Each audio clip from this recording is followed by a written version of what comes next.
Просвещаемся сами, просвещаем вас. Радио Иньяс. So easy. Call us now. 24 hours a day, 7 days a week. And now, if you're not completely satisfied, a few words from better than ever in your neighborhood. Have your credit card ready. Just $1.99. Free 15-day home trial. Hold on to your seats. We're not through yet. 7 days a week. You'll be amazed at what my work kicks up, even at 8.5 pounds picked up. Call us now. Call us now. Call now, and I'll also send you my Oric compact vacuum absolutely free. Have your credit card ready. Radio Speaks English. Hi there, ladies and gentlemen. This is Radio Speaks English, the first English podcast on Radio Inьяс. We're Gleb, Rodionov. And Lisa Pavlyuchenko, and we're really happy to be here with you again. Hope you're having a lovely day. Today we're still going to speak about stress, but about a particular kind of stress. I think our listeners are well aware of it, as our guest today is exam stress. Gleb, when was the last time you had to pass an exam? How did it feel? You know, Lisa, my last exam was when I was getting my master's degree in linguistics. And as it was almost 5 years ago, I hardly can recollect anything from this period. But as I'm still alive and sitting with you today, everything is great. And what about you, Lisa? Well, my most recent exam was in summer, I believe. It was one of the state exams. But actually, I didn't feel stressed, but I remember when I first passed my French exam, it was hilarious. I'll explain why. I had quite a decent answer, and the examiner proposed to ask an additional question to earn 1 more point. And of course, I agreed. However, Murphy's Law worked against me, because at the very moment when I was asked that question, I felt like I couldn't speak a lick of French. Honestly, I don't remember the end of the story, but the feeling was awful. I see. So I hope you're doing again after all. Yeah, absolutely. And that is why we have prepared some interesting recommendations on how to deal with exam stress. Okay, so Lisa, the floor is given to you. Your turn.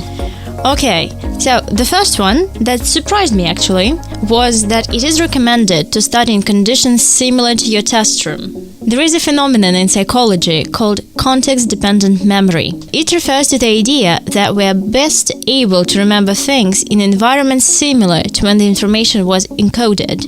A related phenomenon is called state-dependent memory, which means that our memory is better when we learn and retrieve information in similar bodily states.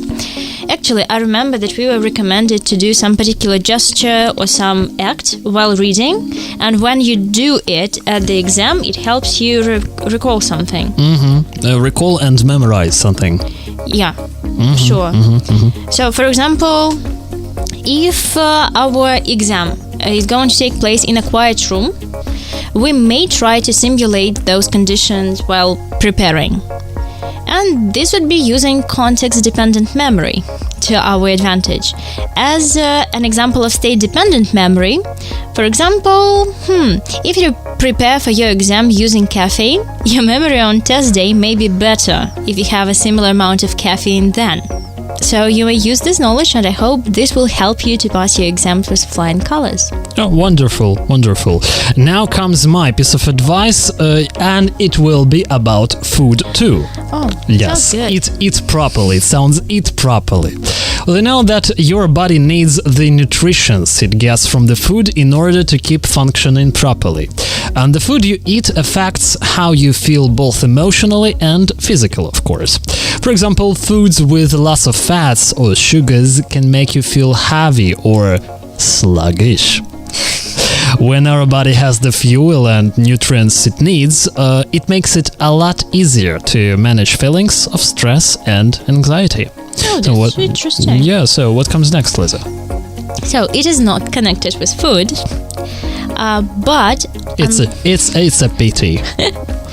Yeah, but unlike, a common belief that we should cram for our exams, it's really important to take frequent breaks. And according to psychology studies, I'm an expert in psychology today, the average human brain can only focus on one task effectively for about 45 minutes. In addition, research in neuroscience suggests that focusing on the same thing for too long diminishes the brain's ability to accurately process it. And I believe that's really true, because I remember how I wrote my course paper, and it was awful, because when I spent hours and hours on it, my brain didn't function at all. And I thought about school when hearing 45 minutes from you, because 45 minutes is the period of time the usual lesson takes. Yeah, and actually it's really interesting that at university we have double lessons, double classes. Double 45. Yeah, and we don't have any breaks. Like the person wants to drink coffee, he goes to the coffee robot, yeah, and he says, I'd like to drink double 45, please. Yeah. Okay. Well, and apart from breaks, in general, it's really advised to take breaks outdoors if you're able to, because the absence of sunlight can actually make stress and anxiety worse. Being around nature can also help you reduce stress. Luckily, there is Gorky Park next to Amsterdam. Of course, and just nature is our all. Let's finish the thought this way. Okay, and talk to someone is the last piece of advice I'm going to give you. If you find that you're still feeling overly stressed, talk to someone you trust, whether it is a parent, teacher, or friend. Sometimes just talking about things can make you feel better, and the person you talk to may help you put the things into perspective. That's wonderful. Yeah, I think it really works. Yeah, and now comes the time to educate you, cultivate you. Yeah, time of vocabulary goes. And Lisa, what's the first idiom you'd like to teach us? So, the first idiom. I think it's connected with dentistry. You're right. So, Okay. to grind your teeth means to tense up and feel stressed or anxious. For example, the constant pressure and cramming for the exam made him grind teeth at night. Oh my. Okay, yeah, and I think that the second idiom is connected with anatomy too, because it sounds like to know something like the back of somebody's head. So, two moments connected with anatomy. Yeah, Yeah. that's mind-blowing. Okay, yeah, but it means to know something extremely well. By the way, I can give you a synonym to know something inside out. Yeah. Okay. We didn't plan to do it, but still. I can show you around my city. I know it like the back of my hand, or I know it inside out. The example is not about learning, but still you can easily use it in every part of speech Yeah, you and can in also every use it. spheres of life.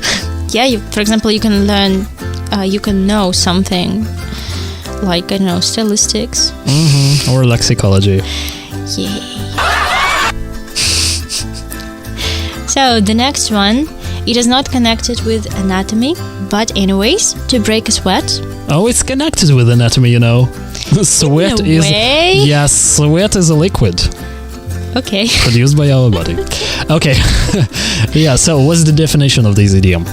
So, to break a sweat means to work hard and feel stressed or anxious. And the example is pretty easy. James always breaks a sweat when faced with challenging tasks at university. Okay, yeah, very relevant example because we are in the university And right now. sweating. No, not sweating. Hopefully. Okay, and finally, so by the way, have you noticed that all our idioms are connected to somehow they are connected with anatomy? Because my idiom is can't make heads or tails of something. So we've got heads, but we don't have tails. Yeah, but we have the rudiment. Okay, yes. And that idiom means can't understand at all.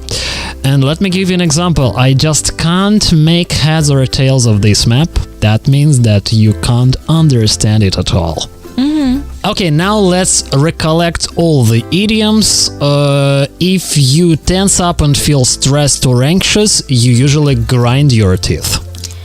If you know something like the back of somebody's hand, you know something extremely well. If you work hard and feel stressed or anxious, that means that you break a sweat.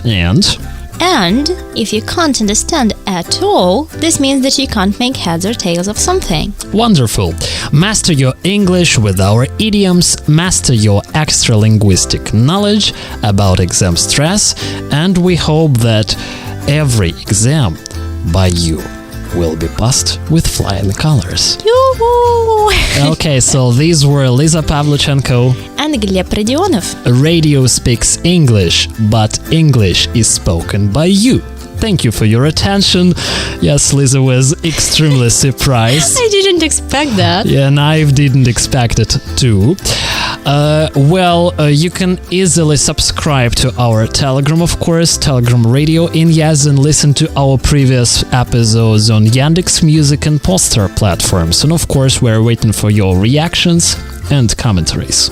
Yes. Hear you soon. Bye-bye. Radio speaks English.